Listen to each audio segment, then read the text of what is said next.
Hi everybody, I wanted to give you a little update on a book that just came out. It is Tales of the Super Pets from DC Comics, and we'll have a scan of that appearing magically floating in the air next to me, kind of like a book with superpowers.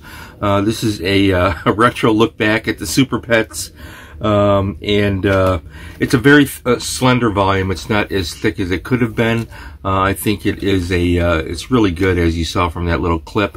We're talking about some of the great artists here that worked on Superman, which would be Ramona Fradon, Jerry Siegel was the writer, Jim Mooney, the great Jim Mooney, artists like Kurt Swan, writers like Edmund Hamilton, Sheldon Moldoff is represented here. They reproduced some of the covers. I have some of these originals. So the Super Pets in relation to some of these superheroes would be Superman, Batman, Superboy, and Supergirl, Wonder Woman, and Aquaman are all represented here in these brief stories, including the Legion of Superheroes.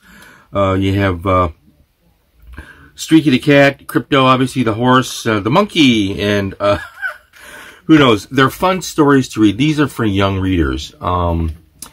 And, you know, they don't really put out a lot of comic books these days for young readers. And DC Comics today, their individual monthly titles are horrible. As I've mentioned in a different episode, I no longer support DC Comics in that regard. I will purchase some of these retro lookbacks because I think these are great books. This is a nice book to pass along to young readers. And I'm talking about, you know, preteen, who can read this. You know, there's nothing offensive about this at all.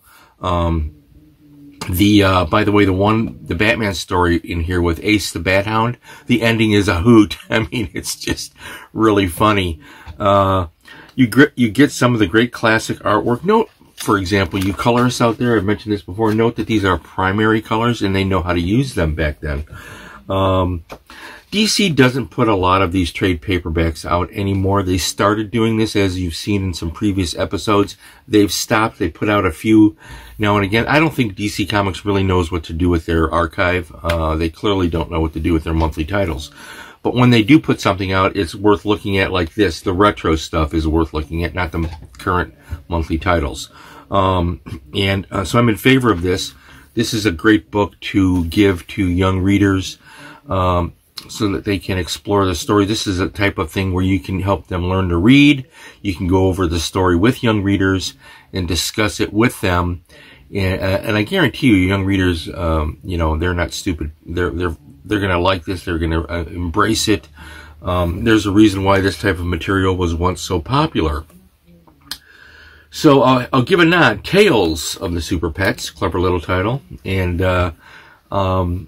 if you're interested in this type of retro comic books, this is from the era when and I've said this before, remember when comic books were fun? Of course you do. And that's why you're watching this episode, I'll bet. Comic books were fun at one time, and at least we have reprints that I can encourage you to purchase for young readers. Give this type of material out to young readers. Until the next time, I will see you all along the dusty trail.